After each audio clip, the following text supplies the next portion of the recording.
demonstration will go over the 3CX web client.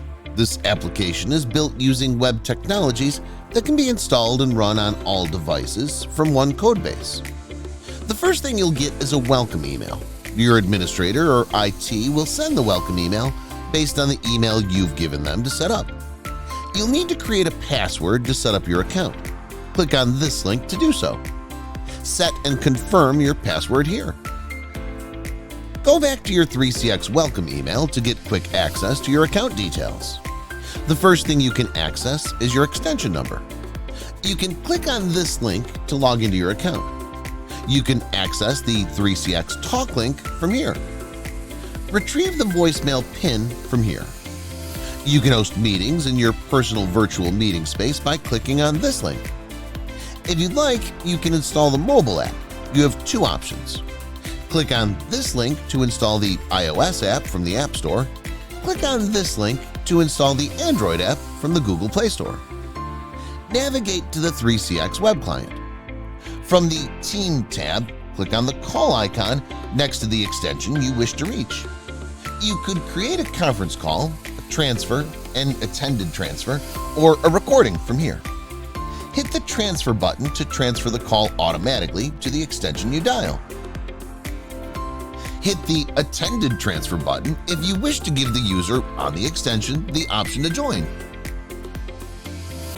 Hit the conference button to add any extension or extensions into a conference call. Hit the record button to save your phone call. Another feature of the dial pad is that you can set it to whichever device you want it to call. In our example, we have a desk phone and the web browser as options. Also, you can open up the QR code in the top right that you can scan in your 3CX app to get your device connected. You can also add certain people to a favorites list if you'd like. You can then filter the extensions to show only your favorites list. In addition, you can intercom a user by clicking on the three-dot icon next to the extension. Leave a voicemail for an extension by clicking on the three-dot icon. The next thing we'll demonstrate is how to change the status of an extension. For example, if you change the extension to Do Not Disturb, it will use whatever is configured on the extension's Do Not Disturb settings when you call a user on this status. If the extension was logged into a call queue, it would automatically log the extension out of the call queue. You can also change your own extension status by clicking on the top right, and you have all these options to set it to. There's also the chat function that will direct you to the Chat tab and into a chat with that person. From here, you can also click on the plus sign and create a group chat. Add all the users you want to add to the group chat. You can create a web meeting here by clicking the Meet tab. Currently, we do not have any scheduled meetings.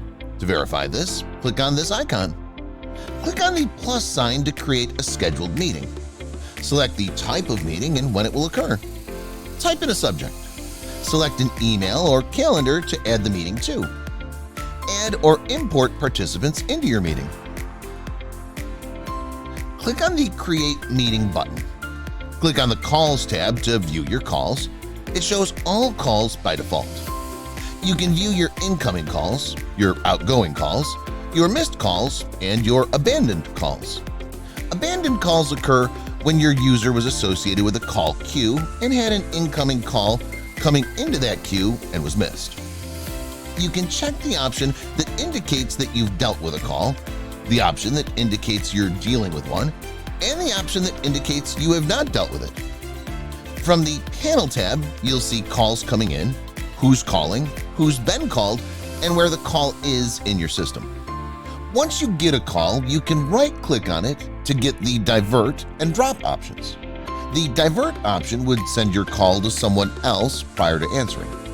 The Drop option would end the call. If you answer the call, it will give you the Transfer, Park, Drop, and Record options.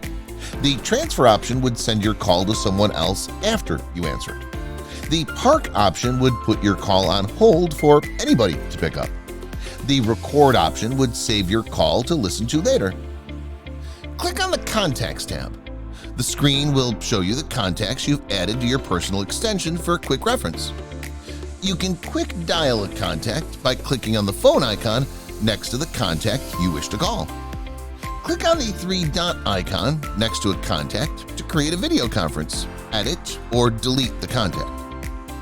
Add a new contact by clicking on the plus symbol in the upper left corner. There are various fields to fill out, but the name and phone number fields are the most common to complete. Click on the three-dot icon on the dashboard to view your voicemail. From the three-dot icon, you can also navigate to your settings. Configure your general settings. In your general settings, it's preferable if you set your number to the E164 format if you want SMS enabled in 3CX. A friendly name is required for 3CX Talk or for meeting links. Configure your chat settings. Configure your audio-video settings. Configure your view settings.